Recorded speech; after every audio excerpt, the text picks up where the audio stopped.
My name is Reham Khan, and this winter I had the pleasure of exploring the aspects of mind, brain, and spirituality in my Psych 401 course with Professors Richard Mann and William Gehring.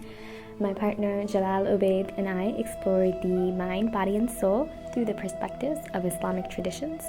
Through the process, we learned more about the conscious and unconscious experiences of man through Sufism, a sect of Islam. We interviewed our chaplain at the University of Michigan, Muhammad Taysir Safi, who gave insight on these aspects.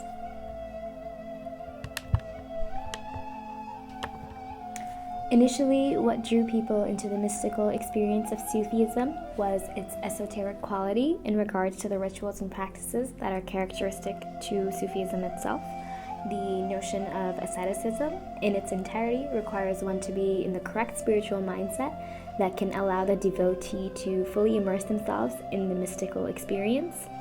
Nonetheless, asceticism is not a foreign concept in terms of religion and spirituality, and it can be found in various practices that are not specific to Sufism or even Islam.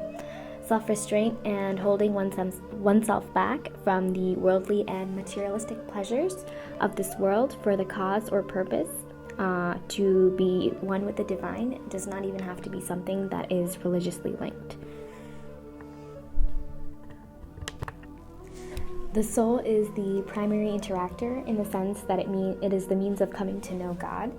The Prophet Muhammad, peace be upon him, used the metaphor of the heart. And essentially the heart, the soul, the mind, they're all words that can be interchangeable, and they're used to mean certain facilities and functions of the same entity.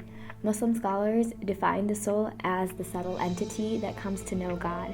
And subtle means that it is not apparent and you cannot feel it. So in essence, the mind is an impartial part of the soul, and the soul itself is broken into different faculties.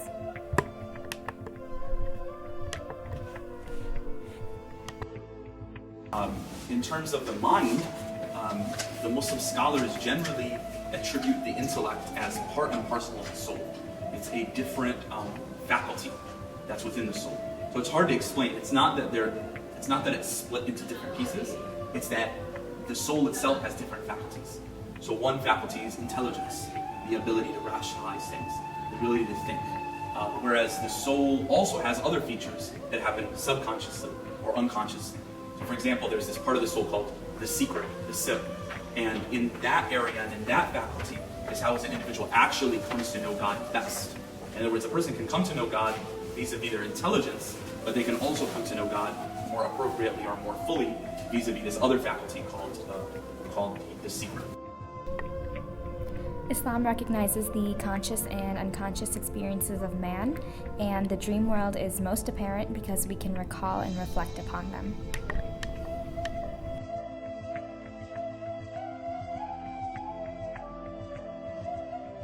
When a person prays or a person interacts with someone else or a person reflects, they're definitely going to be interacting not just with their body, but interacting with their soul. So the three of them all interplay with one another, but there is clearly a distinguishing between the three.